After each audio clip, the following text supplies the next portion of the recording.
자, 이제 앞에 화면 볼게요. 오늘 상속 심화 부분 조금 더 공부한 다음에 게임 만들기 들어가기로 했었죠? 한번 해볼 건데, 어제 우리가 기본적인 상속에 대해서 얘기를 나눴습니다. 상속을 받으면 우리가 이점이 뭐였을까요? 상속을 받았을 때 챙길 수 있는 이점, 코드의 중복을 최소화하는 과정이었겠죠.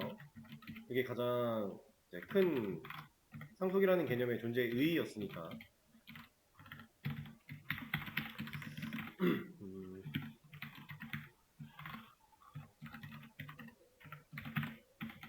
상속을 하는 행위는 이제 클래스를 정의할 때 소괄호를 입력하고 상속을 전에 받을 클래스 이름을 넣어주는 방식으로 우리가 진행을 했었습니다.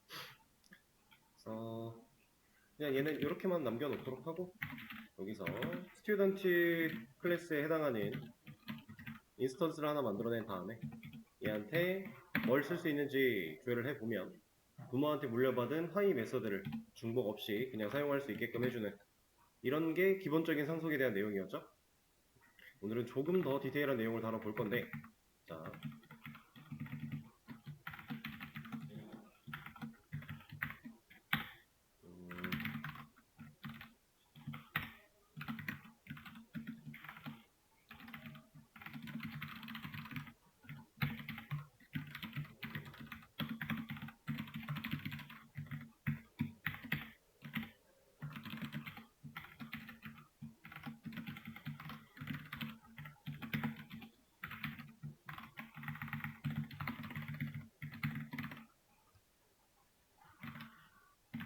코드를 좀 작성을 하고 말씀을 드릴게요.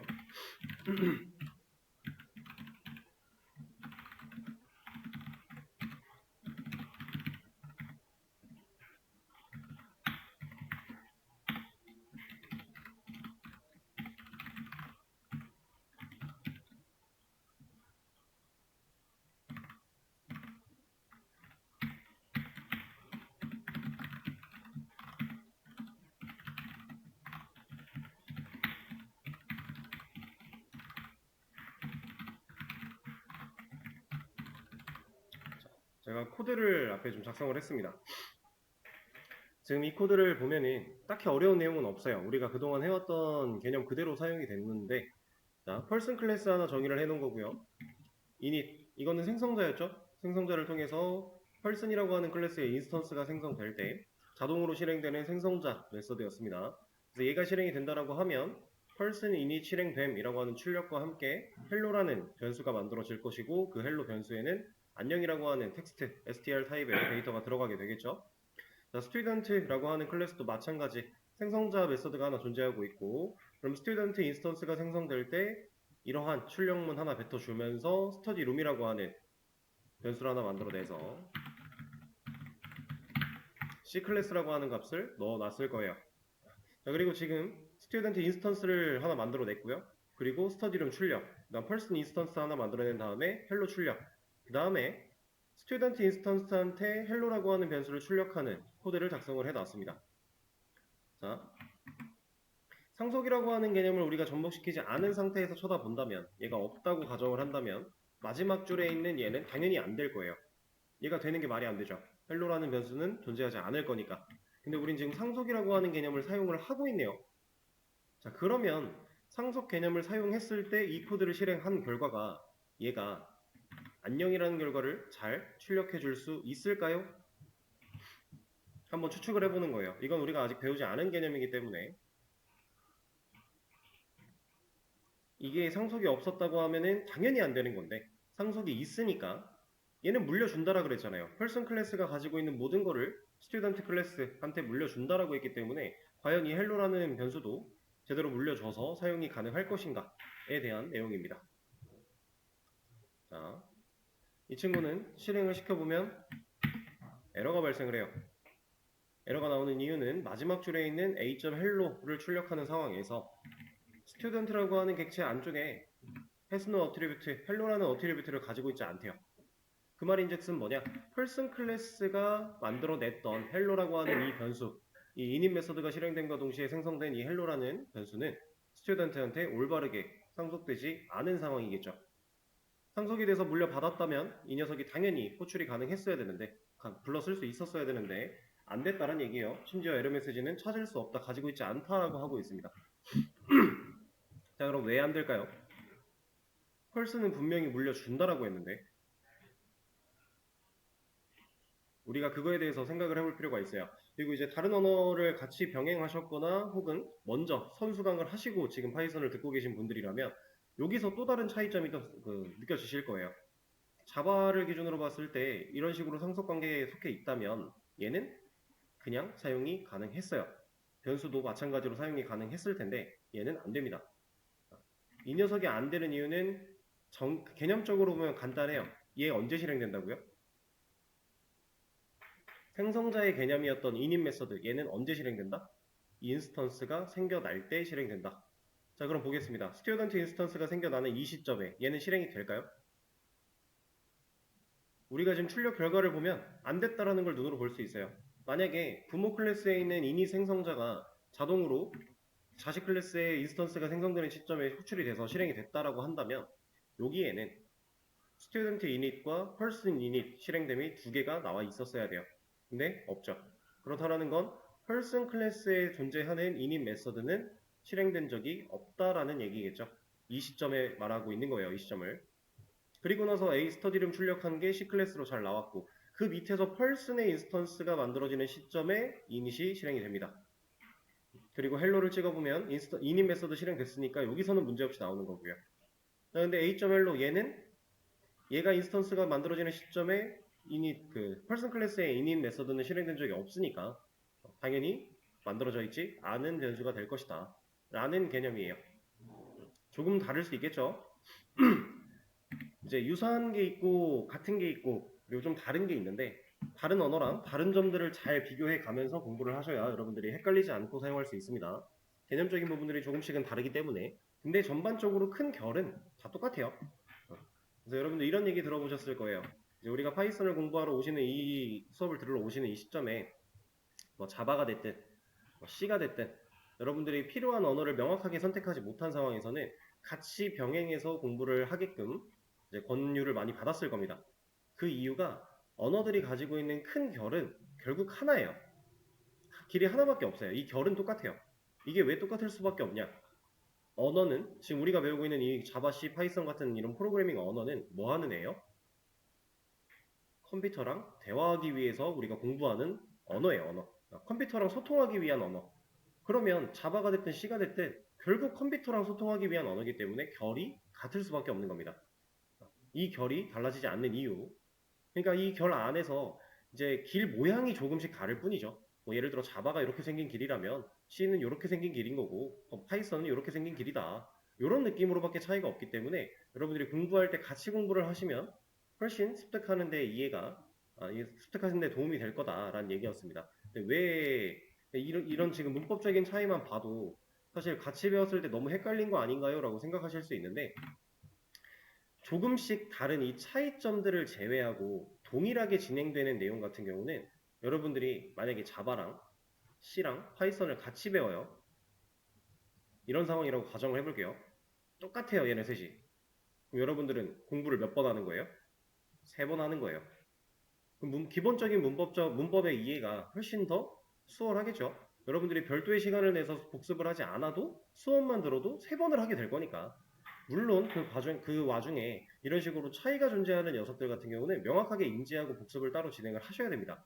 안 그러면 이 차이를 자바에서 파이썬 문법처럼 생각하고 코드를 짜다가는 당장 컴파일에러가 엄청나게 발생을 할 거고 C도 마찬가지. 파이썬에서 자바처럼 개발을 하다가는 또 엄청난 에러들이 발생을 할 거니까 명확하게 차이를 인지는 하셔야 되겠지만 대부분의 결이 똑같아서 크게 다르지 않기 때문에 이해하는 데 도움을 많이 줄 것이다. 서로 상호 보완을 많이 하게 되는 그런 상황입니다. 그 와중에서 이제 차이점이 존재한다면 명확하게 인지를 좀 하셔야 되는 부분들이다라는 얘기예요. 자, 그러면 이제 지금 현재로선 이 상황이 안 되는데 자식이 부모가 만들어낸 변수를 사용할 수 있는 방법이 아예 없을까요? 지금 엄밀히 따지면 여기 init 메서드 안쪽에서 만들어지고 있는 이 hello라는 변수 그리고 studyroom이라고 하는 이 변수는 우리가 배웠던 개념들, 속성 종류 중에서 어떤 속성에 해당하는 거예요? 우리가 인스턴스 속성과 클래스 속성을 배웠습니다. 이 둘 중에 어디에 해당한다? 인스턴스 속성에 해당을 하겠죠? 이닛 메서드 안쪽에서 생성을 한 변수니까요.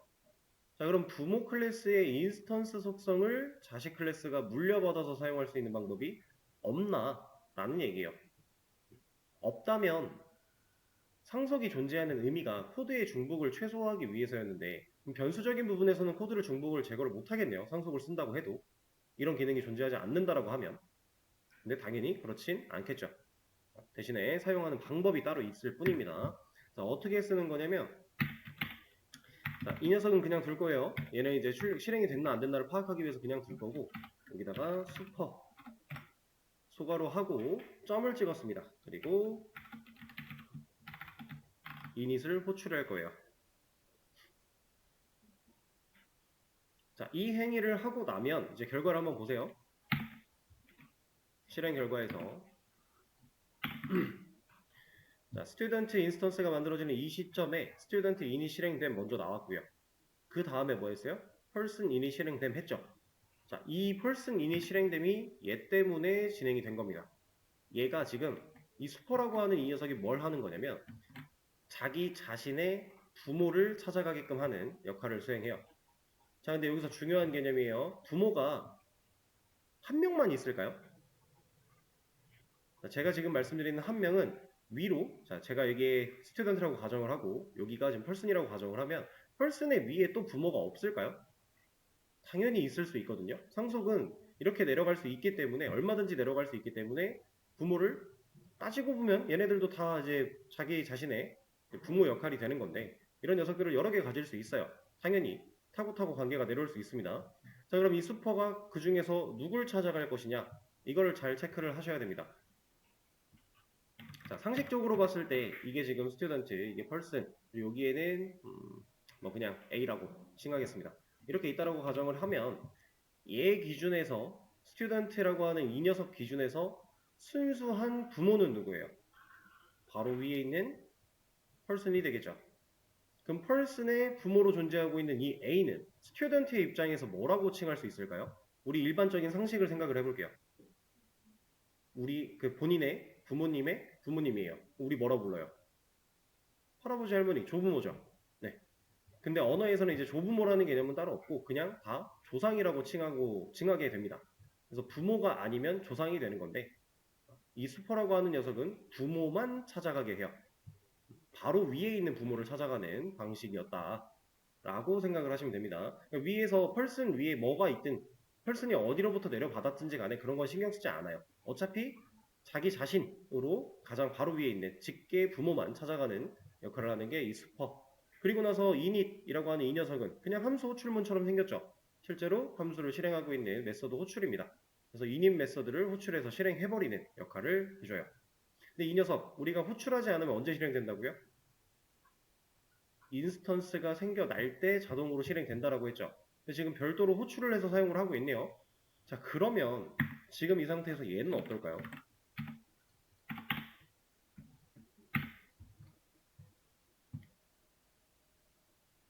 person 클래스의 인스턴스를 만들어 냈어요.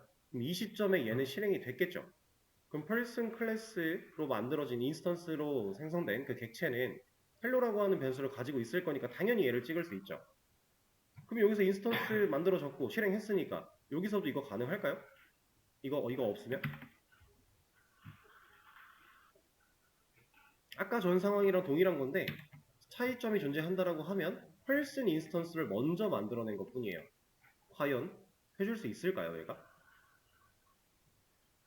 이거는 안 됩니다. 순서가 바뀌었다라고 해서 그 인스턴스가 생겨난 그 시점에 얘가 실행이 됐다라고 해서 얘가 만들어지는 시점에 얘가 한 번 더 실행하는 역할은 아니기 때문에 분명한 차이가 있으니 잘 생각을 해 주셔야 돼요. 그래서 우리가 부모 클래스의 인스턴스 속성을 부모 클래스의 인스턴스 속성을 물려받아 사용하는 방법으로는 이 super.init이라고 하는 이 메서드 호출을 통해 부모 클래스의 init 메서드를 호출을 해야만 한다 라는 상황입니다. 그럼 이렇게 했을 때 안녕이 마지막에 잘 나오는 거를 우리가 눈으로 확인할 수 있겠죠? 실제로 안녕의 값이 바뀐다면 이 바뀐 거대로 출력이 잘 될 거예요. 부모가 가지고 있는 이 헬로라는 인스턴스 속성을 우리가 가져다 썼다라는 걸 눈으로 또 확인할 수 있는 상황인 거죠. 자, 이렇게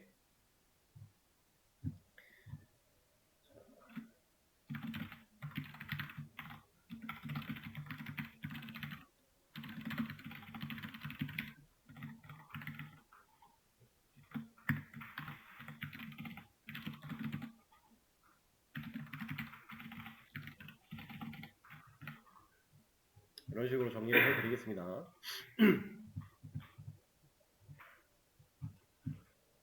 자, 그리고 또 다른 거 하나 해볼 거예요.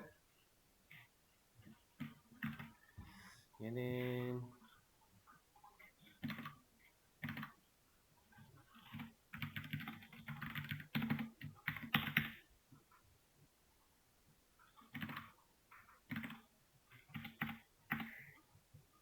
자, 코드를 제가 위에 걸 그대로 가져와서 복사를 했는데 조금 형태만 바꿔놨어요.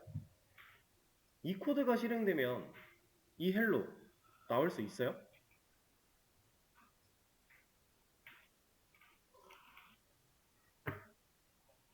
이 헬로가 나올까요? 여기서는 나옵니다. 그러면 지금 이 상황과 위에서 방금 전까지 말씀드렸던 이 상황이 뭐가 달라요? 자식 클래스가 이닛이라고 하는 메서드를 가지고 있냐 없냐 차이가 있겠죠. 자, 이거 아주 중요한 개념인데 자식 클래스에 init 메서드가 없으면 부모 클래스의 init 메서드를 자동으로 실행시킨다 라는 개념이 있습니다.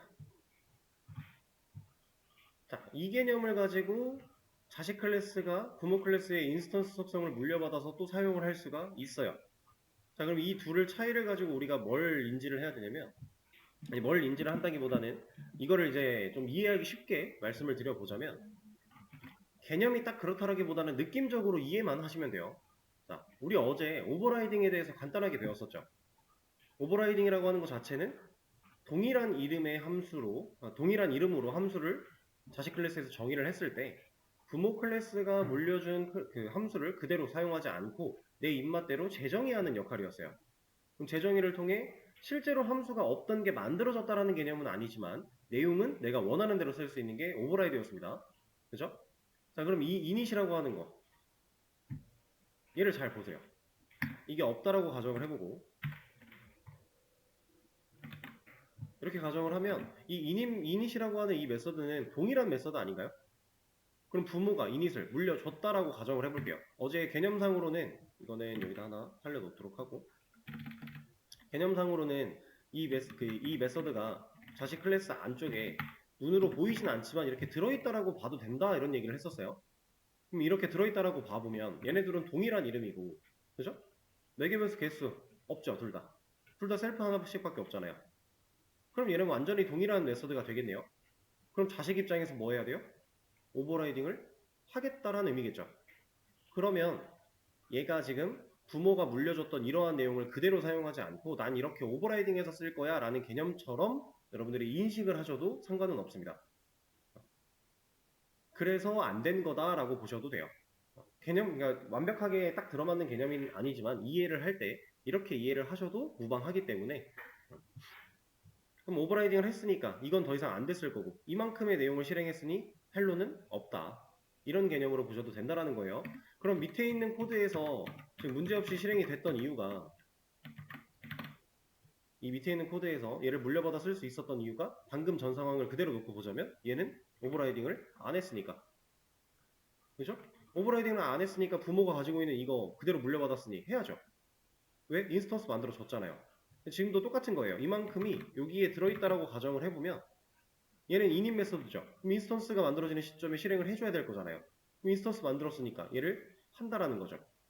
근데 얘를 했을 때 들어있는 내용이 부모가 물려준 그대로를 사용하고 있으니까 사용이 가능하다. 이렇게 이해를 하셔도 무방합니다.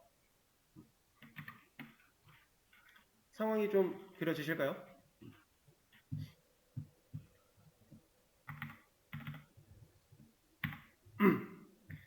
녀석도 부모 클래스의 인스턴스 속성을 물려받아 사용하는 방법 중에 하나예요.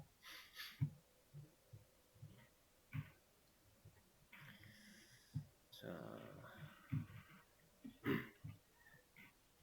그리고 오버라이딩에 관련된 내용은 어제도 말씀을 드렸기 때문에 별도로 따로 설명을 더 하진 않을게요. 이 정도로 해서 상속의 기본적인 내용을 하고 요거 하나만 더 말씀을 드리겠습니다. 얘는 뭐가 좋을까?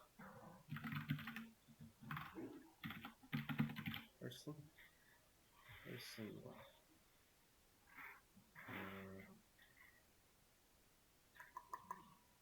조금 애매한데 그냥 이렇게 칭할게요. 칭하기가 좀 애매해서 일단은 다 끼워놓도록 하고, 지금 클래스 이름 자체를 제가 임의로 정하고 있기 때문에 이 상황에서는 AB 테스트를 무시하고 그냥 상황적인 측면만 보여드리도록 하겠습니다.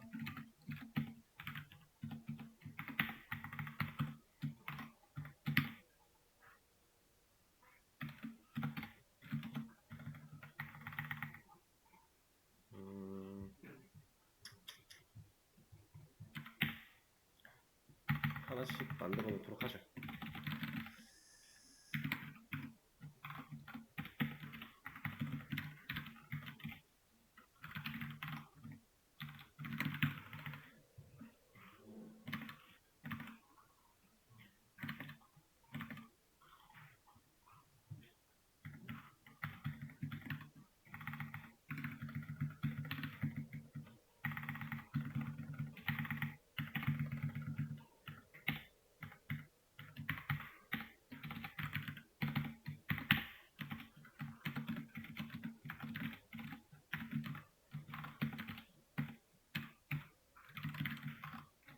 자, 지금 이 코드를 실행하면 어떤 결과가 나올까요?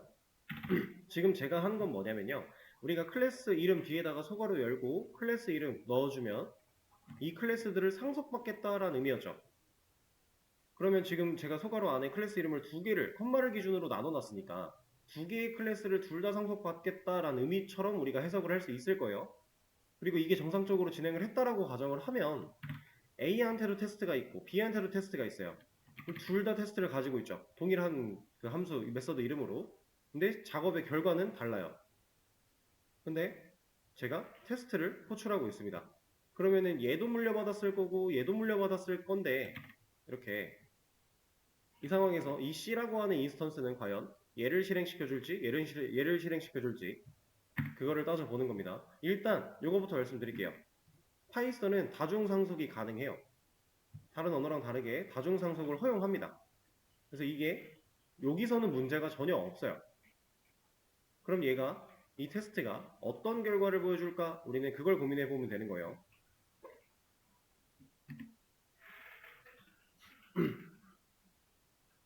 자, 이 녀석, 얘는 테스트 1이 나옵니다.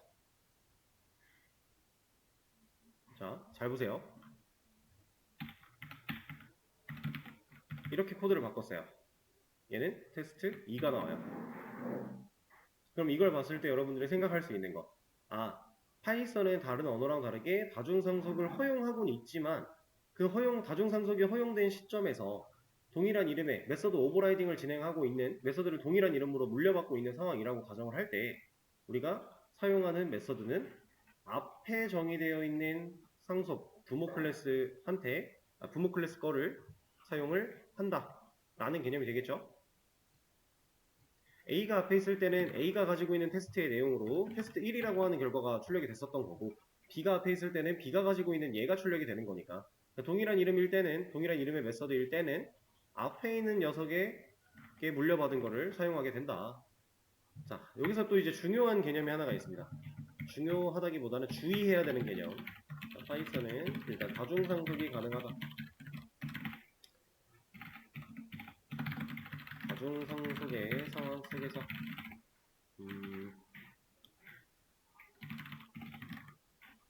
노드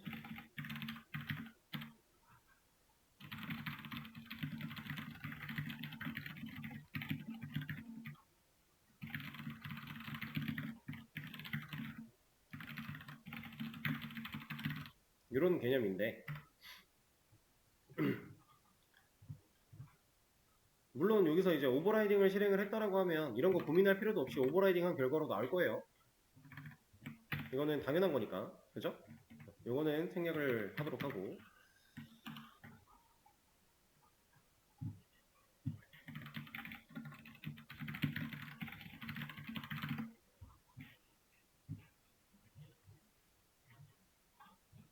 제가 뭐 하나를 말씀드릴 건데 갑자기 이름이 생각이 안 나가지고 잠깐 찾아보고 있습니다. 이거를 오케이. 자, 파이썬이 이렇게 다중상속을 하는 시점에서 앞에 있는 걸 가지고 이제 먼저 우선순위를 가져서 메서드를 사용한다 이런 개념을 지금 방금 말씀을 드렸는데 이걸 가능하게 하는 이유가 이것 때문에 그래요. 얘는 메서드 리솔루션 오더라고 해서 메서드들이 실행되는 그 순서, 메서드가 그 실행되면서 좀 정확하게 말하면 메서드의 탐색 순서라고 생각을 하시면 되는데 그게 정해져 있기 때문에 얘가 다중상속을 허용하면서 이런 결과를 보여줄 수 있는 겁니다. 이 개념은 지금 당장 엄청나게 이해를 하기보다는 이런 게 가능하구나 정도로 일단 생각을 하시면 되고요. 다중상속이 실제로 가능하지만 지양하는 걸 권장드려요. 지양. 웬만하면은 다중상속을 쓰지 말자란 얘기겠죠? 그러니까 물론 문법으로 존재하는 거고 사용이 가능한 거니까 쓰면 안 되나? 이런 거 아니에요. 써도 돼요. 당연히 되는 거예요. 코드상의 문제가 없이 내가 쓸 수 있다, 활용할 수 있다라고 한다면 무조건 얼마든지 활용하셔도 문제가 없습니다. 단 지금 이 관계로만 봤을 때에도 우리가 이 MRO 때문에 이런 앞에 있는 게 먼저 실행이 될 거야 이런 걸 배웠음에도 불구하고 지금 너무 간단해서 이게 눈에 보이는 거예요. 여기 클래스들, 그 부모 클래스의 입장으로 봤을 때 부모가 여러 명이란 얘기는 그림으로 그려놓으면 이렇게 되거든요. 이게 지금 C라고 가정을 하면 A랑 B가 있고 이렇게 물려받는 거예요. 그리고 얘네 둘을 또 하나의 부모로 가지게 할 수도 있어요. 그래서 이렇게 다중상속을 허용하는 이 문제점을 우리가 다이아몬드 문제다 뭐 이런 식으로 해서 다이아몬드의 문제점이 있다 이런 식으로 얘기를 하기도 하는데 얘는 내가 정말 확실하게 문제없이 쓸 수 있으면 쓰셔도 무방하고요. 그렇게 쓸 자신이 없으면 안 쓰면 돼요. 존재하는 문법이지만 권장드리지는 않습니다. 그리고 실제로 다중상속을 쓰지 않는다고 뭐 코드의 중복을 없앨 수 없느냐 이런 것도 아니에요. 얼마든지 그 다중상속 없이도 가능하기 때문에 여러분들이 코드를 이제 활용할 수 있겠다, 활용하면 좋겠다라고 생각이 들면 활용을 하시면 되고 그게 안 된다라고 느껴지면 안 하면 되는 그런 문법 중에 하나입니다. 그래도 이제 상속 얘기를 하다 보니 이런 것도 가능하니까 알려는 드리는 거예요.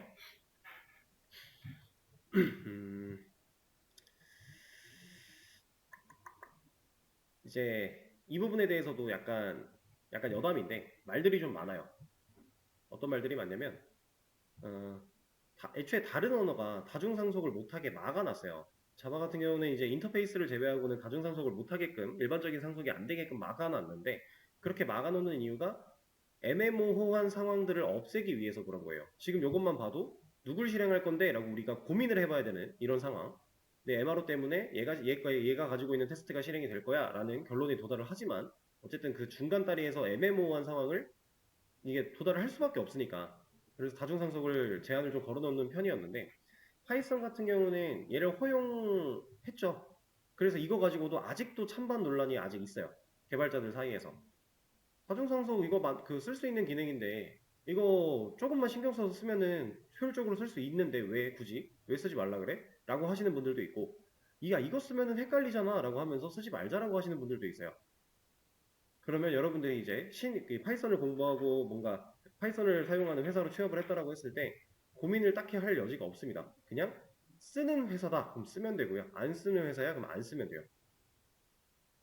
코드가 이미 작성되어 있는 것들을 쭉 봤을 때 이런 기능이 쓰여져 있다.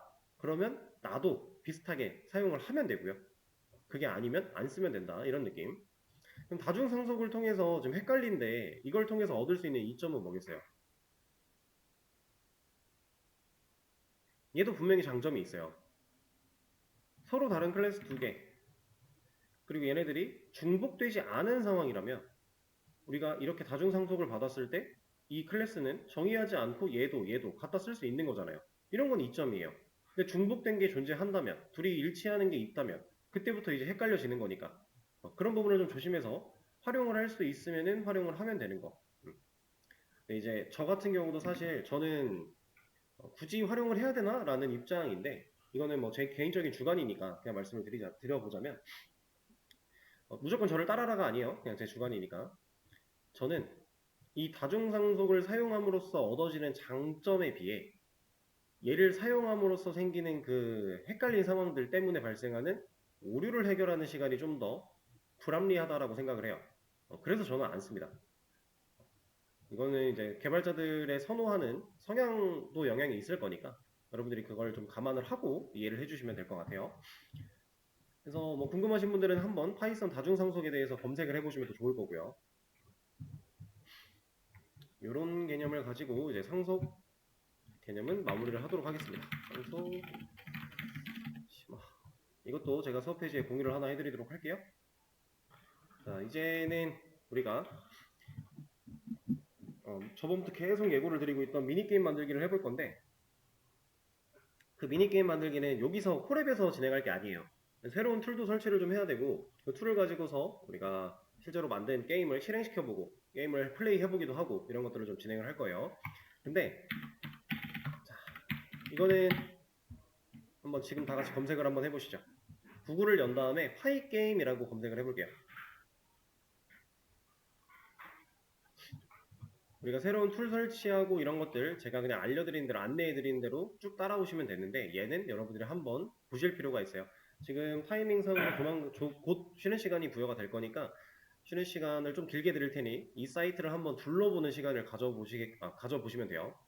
이 파이게임 얘는 뭐냐면 파이썬을 사용해서 우리가 간단하게 게임을 만들어 볼 수 있게끔 여러 가지 기능을 탑재하고 있는 라이브러리입니다.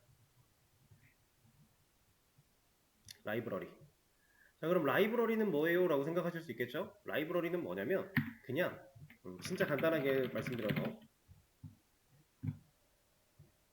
어떤 사람이 이제 개발의 초창기에 누군가 웹을 만들어 달라고 해서 웹을 이렇게 열심히 만들어요.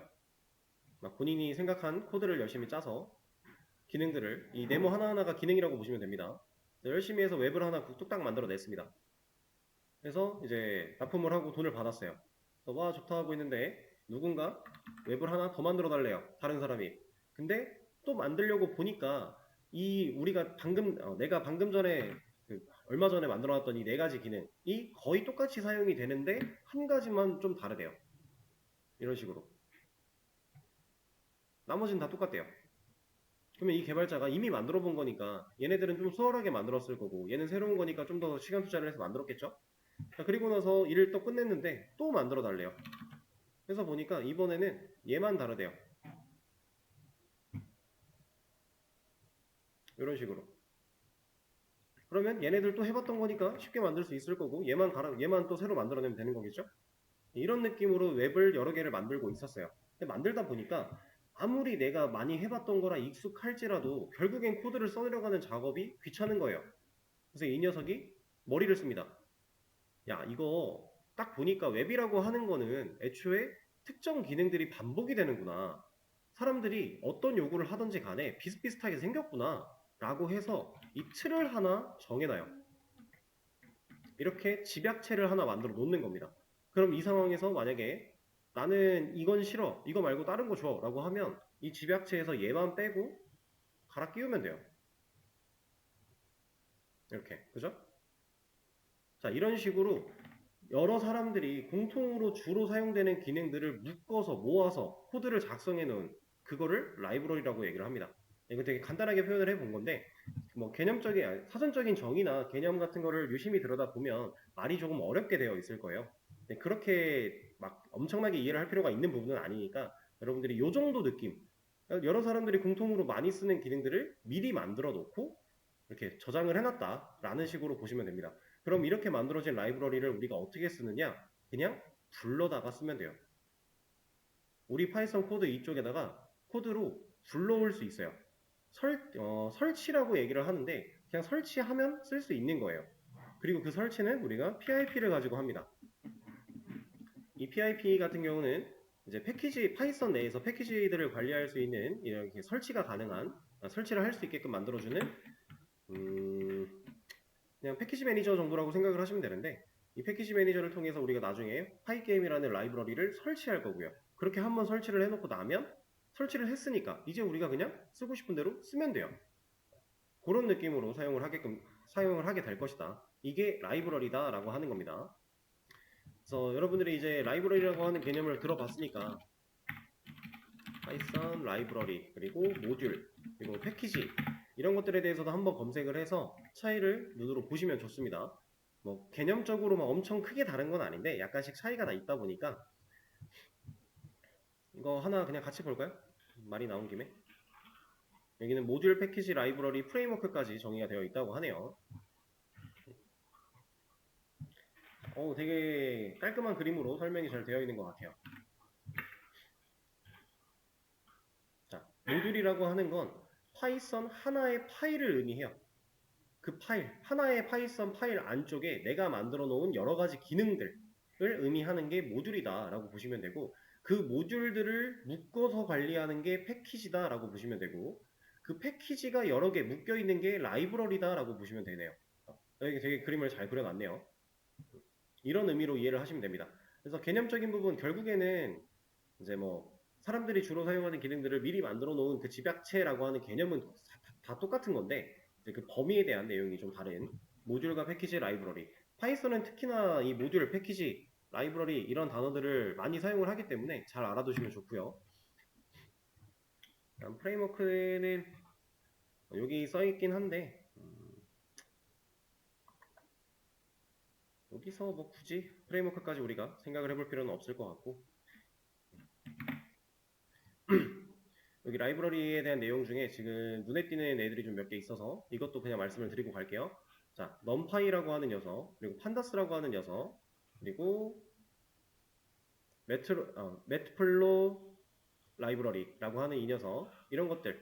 이제 넘파이나 판다스 같은 경우는 라이브러리처럼 보이지만 엄밀히 말하면 패키지다라고 하고 있는데 결국에는 큰 차이가 없는 비슷한 의미이기 때문에 너무 이렇게 이걸로 스트레스 받으실 필요는 없고요. 넘파이, 판다스 얘네들은 뭐 하는 거냐면 파이썬을 가지고 빅데이터를 처리하는 상황 속에서 연산이라던가 아니면 통계 이런 처리를 할 때 유용한 기능들을 많이 갖고 있는 패키지들이에요. 그래서 넘파이랑 판다스는 파이썬을 실제로 다룬다라고 하시면 얘네들은 쓸 줄 알아야 됩니다. 지금 이 기초 언어 수업 같은 경우는 얘네까지 소개가 되지는 않을 거지만 이 녀석들은 따로 한번 파이썬을 더 길게 공부하실 분들은 따로 검색을 해서 공부를 하시면 좋고요. 그리고 밑에 있는 매트플롯 라이브러리 이 녀석은 그래프 그리는 거예요. 그래프. 데이터 가지고서 그래프를 그릴 수 있는 예를 들어 이런 거 우리가 어떤 특정 데이터를 가지고 뭐 이런 모양의 데이터를 그려낼 것이다. 이거 매트플롯 라이브러리 이 녀석 가지고 보통 많이 그려요.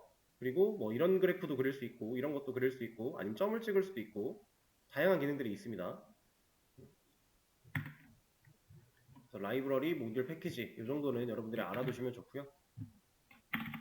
그래서 파이 게임 아까 이거 얘기하다가 넘어갔죠? 이 파이게임 그냥 제공 파이게임이라고 하는 사이트 들어가셔서 그럼 파이게임 뉴스라고 이렇게 나와 있는데 여기는 볼 필요가 없고요. 우리는 이 DOCS로 들어갈 겁니다. 이거 덕스라고 하는데 도큐먼트라고 생각을 하시면 돼요. 도큐먼트는 하나의 문서고요.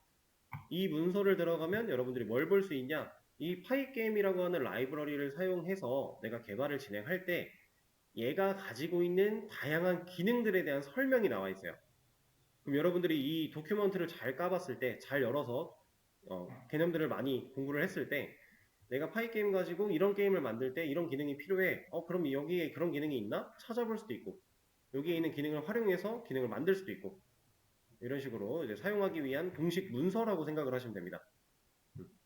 그래서 이따가도 느끼시겠지만 실제로 우리가 코드를 작성해 나가는 상황 속에 여기 안에 들어있는 걸 제가 몇 개를 좀 보여드릴 거예요. 실제로 이 파이게임 라이브러리 안에 다 들어있는 코드이기 때문에 근데 중요한 건 이런 겁니다. 이 공식 문서, 도큐먼트를 여러분들이 지금 제가 소개를 드리고 쉬는 시간 동안 얘를 좀 읽어보라고 시간을 좀 드릴 거예요. 둘러보시라고. 읽어보는 건 아니고 둘러보시라고.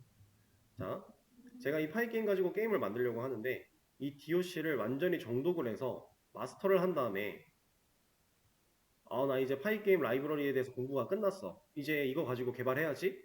이렇게 개발하는 거 절대 아니에요. 이거 너무 많아요.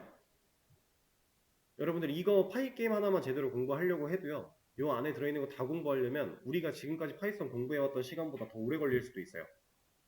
그러니까 그런 식으로 개발하는 게 절대 아닙니다. 그럼 이 공식 문서 왜 보라고 하는 거예요? 둘러보는 거예요, 말 그대로. 대충 이런 느낌의 것들이 있겠구나라고 하는 그냥 훑어보는 느낌. 정독을 할 필요가 없다라는 겁니다. 그리고 얘 지금 전부 다 영어로 되어 있죠. 이거 정독하기 힘들어요. 그럼 여러분들 그냥 번역하면 돼요.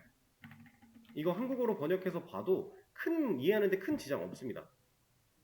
이 정도로 보시면서 그냥 쭉 넘겨보고 이런 것들은 이런 역할을 하는구나. 이런 게 있겠네. 그래서 파이게임이라는 라이브러리 안에 뭐 기본적인 게임을 위한 함수들이나 아니면 뭐 디테일한 기능을 위한 함수들 이런 것들 전반적으로 그냥 큰 틀로서 훑어보시는 그런 느낌으로 보시면 돼요. 그러면 이제 다 훑어봤어요. 파이게임 대충 이렇게 생겼네. 이거 가지고 개발 어떻게 해요? 대충 봤잖아요. 이 안에 들어있는 거 다 모르잖아요. 이런 게 있나 없나 모르죠. 내가 뭔가를 만들고 싶은데 만약에 예를 들어서 테트리스가 이렇게 블록이 내려온다라고 했을 때 얘가 이 밑으로 내려오는 상황에서 내가 키보드를 누르면 얘 모양이 바뀌어야 되고 이런 걸 하고 싶어요. 그럼 이 안에 이런 기능을 할 수 있는 역할들이 만들어져 있는가? 우리 모르죠. 대충 봤으니까. 이거 어떻게 하겠어요? 얘는 얘로 하는 거예요. 얘 가지고 여러분들이 지금 하고자 하는 그 상황을 검색하는 겁니다. 그 상황을 검색했을 때 이제 파이게임을 활용해서 이미 만들어 놨던 사람들이 분명히 있을 거고 그렇지 않다라고 하면 파이게임 안에 이런 게 있나? 라고 해서 검색을 해보다 보면 이런 게 있구나라고 찾아낼 수 있어요. 안에 있는 걸 다 공부하고 개발하는 게 절대 아니에요. 그렇게 개발하면은 뭐 하나만 만들려고 해도 시간이 엄청 오래 걸릴 거예요. 그거는 개발을 잘하는 게 아닙니다. 여러분들이 파이게임이라고 하는 이 녀석을 막 정독해서 완벽하게 마스터했다고 해서 여러분들이 게임을 잘 만드는 사람이 될 수 없어요. 이거 하나만 가지고 할 게 아니니까 어차피. 그러니까 이거에 시간 투자 너무 많이 하지 마시고 간단하게 훑어보는 느낌으로만 생각을 해주시면 됩니다. 자, 그러면 쉬는 시간을 좀 가졌다가